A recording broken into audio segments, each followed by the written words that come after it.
Wonderful Wednesday. That's what it is. All those W's. Whoa. Now, today we are going to read some stories that will help us make art. And there's two stories. One is one of my favorite stories. It makes me feel like I always felt when I was in art class.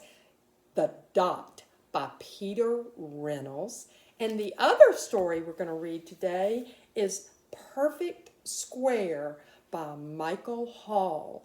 And Perfect Square was a perfect square. And you can make all kinds of things out of a square. So we're going to find out exactly.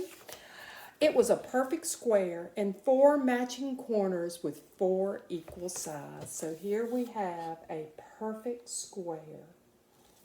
What could we do with a perfect square? And it was perfectly happy. Look here. It was perfectly happy. A perfectly happy square. But on Monday, the square was cut into pieces and poked full of holes. It wasn't perfectly square anymore. So look at that. You could do that to your perfect square. On Tuesday, so it made itself into a fountain that bubbled and giggled and clapped. So it took all the little pieces and made a picture out of it.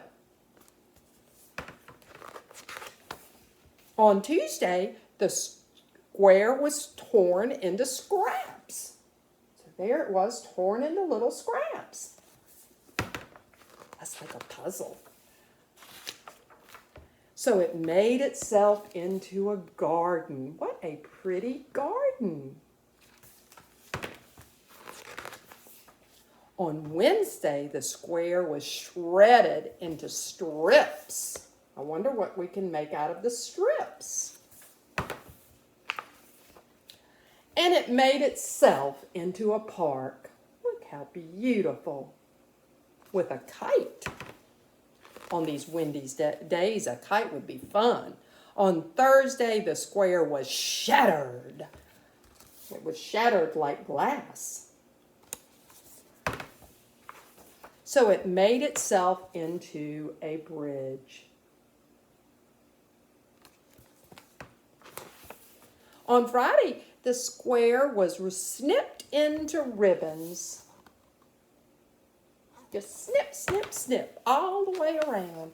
So it made itself into a river. Think of all the different pictures that you could make with a square. On Saturday, the square was crumpled up and ripped and wrinkled.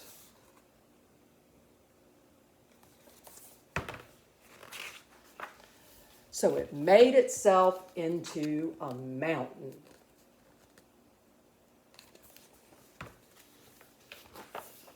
On Sunday, the square waited to see what was next. It waited and nothing happened. That was on Sunday.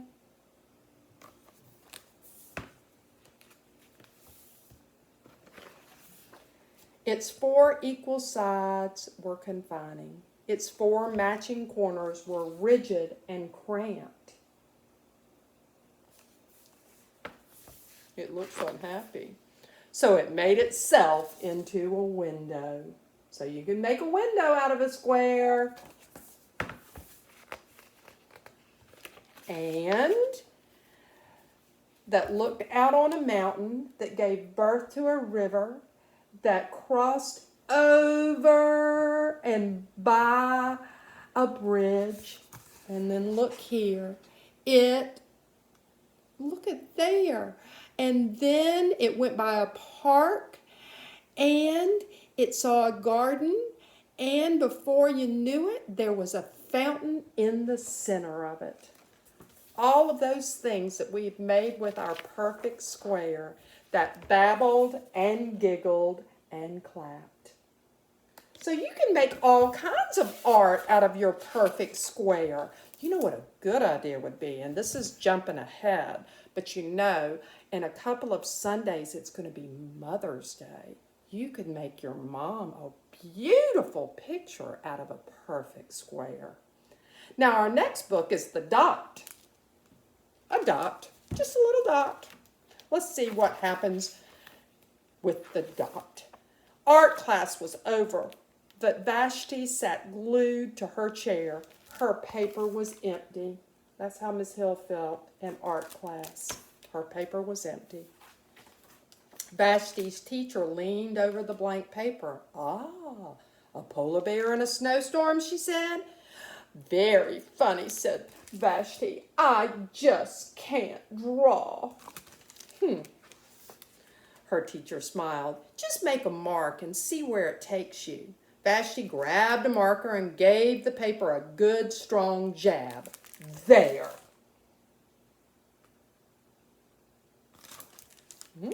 What was it? Her teacher picked up the paper and studied it carefully. She pushed the paper towards Vashti and quietly said, now, sign it. Sign it. She had done art. Vashti thought for a moment. Well, maybe I can't draw, but I certainly can sign my name.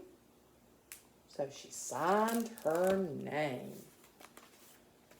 The next week, when Vashti walked into art class, she was surprised to see what was hanging above her teacher's desk.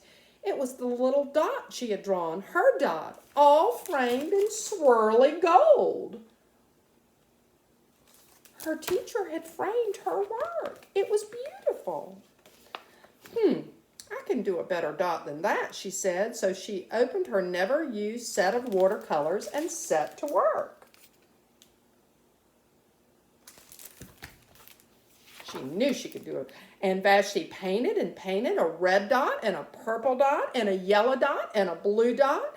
The blue mixed with the yellow, she discovered she could make a green dot, and Vashti kept experimenting lots of dots with lots of little colors. Vashti was an artist. Maybe Miss Hill's an artist too. If I can make little dots, then I can make big dots too. Vashti splashed her colors with a bigger brush on the bigger paper to make bigger dots. Vashti even made a dot by not painting a dot. Look at there. She painted all around the edges and she made a dot. At the school art show a few weeks later, Vashti's many dots were quite a splash. All of them were hung and she could see all of her dots. Vashti noticed a little boy gazing up at her. You're a really great artist, he said. I wish I could draw. I bet you can, said Vashti. Me? Not me. I can't draw a straight line with a ruler. Vashti was going to show him. Vashti smiled. She handed the boy a blank sheet of paper. Show me. The boy's pencil shook as he drew the line.